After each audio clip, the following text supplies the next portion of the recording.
Hey, my name's Christian Jones and I'm a journalist within Manx Radio's newsroom. Now, it's emerged discussions with businesses over transitioning the minimum wage to the living wage are yet to take place. Douglas North MHK David Ashford is urging the government to carry out economic impact assessments to see how businesses would be affected. Because he told Manx Radio, as it stands, it doesn't appear consultation has been wide-reaching. Most of us agree that we need to actually get the to get the minimum wage up to the same level as the living wage. I don't think there's many people that would actually disagree with that. It's something that we should be aiming for and is a target of this administration. We should always be making decisions based on data, and basically from the answers, it's pretty much confirmed what I thought, that there hasn't really been that consultation, which I found quite disappointing. Treasury and the Department for Enterprise says there's been some research looking into the impact, but nothing explicitly saying we're out here talking to those actually running businesses.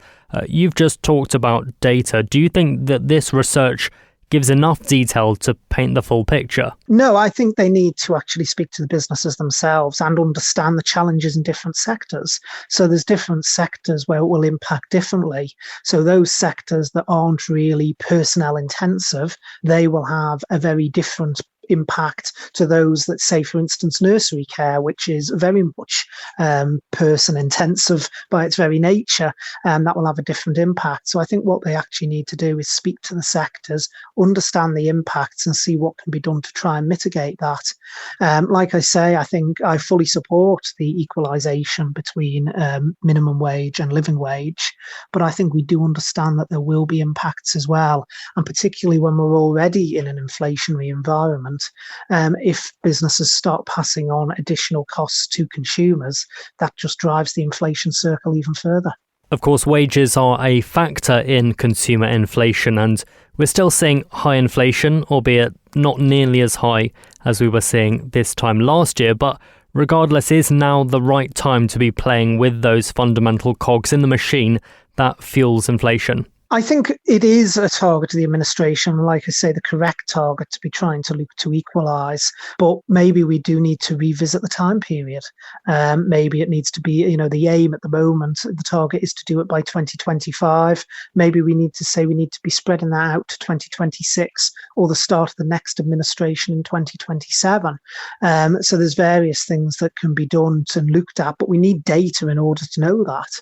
You may go out to businesses and the majority of businesses might turn around and say, it's actually not an issue for us. There's not going to be an impact, but we don't know until we do it. And there's many different things that drive inflation, both in terms of consumer goods, background costs, transport costs, haulage, and so on. So I think as a factor in inflation, it could actually be quite small, but it is still a factor. And like I say, for me, the important thing is we are a small island. We should be going out. We should be communicating with businesses. We should be understanding the challenges they face and understanding what those potential impacts are. This is another example where we haven't actually gone out and spoken to the businesses. There's been a bit of research done around what I would term the periphery of it, but we haven't actually gone out and surveyed businesses. And in this modern world with technology, it should not be a hard thing to do. In 2021, Tynwald approved that the minimum wage should transition to the living wage within 5 years, a recommendation adopted into the Island Plan with a completion date of 2025. Andy Saunders is the chairman of the Licensed Victuallers Association.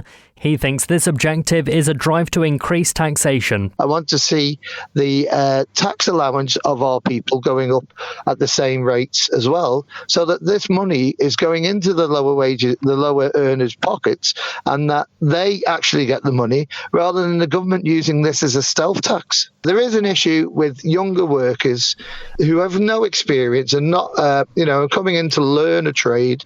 Certainly room to consider nowadays that the very lower brackets, maybe up to 21, should have a slightly lower rate of pay when they're coming in. Now, that doesn't mean that we don't want to pay young people more money. That means that you've got more room to support them and to show them and to raise their wages when they begin to learn skills and so on. So you say initially they are apprentices, basically, so it's okay to pay them a low wage because they are learning the trade. And don't get me wrong, that doesn't mean that every 18-year-old should be on less money. It just gives us a bit of room to bring in young people who are inexperienced and to carry more staff and train these people up. As they gain the experience and they show their worth, they get increases in. There must be some way that we can make our people better off if they do take on a second job rather than paying full tax on that job.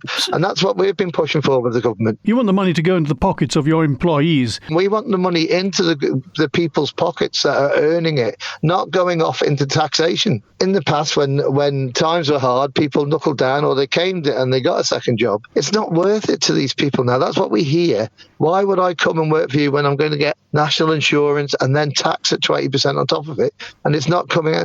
And that's why the government is pushing the minimum wage. There are some very progressive people in our house at the minute, and they're trying to do it for the right reason. But I see at the moment the main thrust of this administration is to drive extra taxation by pushing up this boundary, the minimum wage, without actually adjusting the national insurance and tax allowances to allow that money to get into the pockets of the Manx people. Thank you for making it to the end of the Little Manx Radio newscast. You are obviously someone with exquisite taste. May I politely suggest you might want to subscribe to this and a wide range of Manx Radio podcasts at your favourite podcast provider so our best bits will magically appear on your smartphone. Thank you.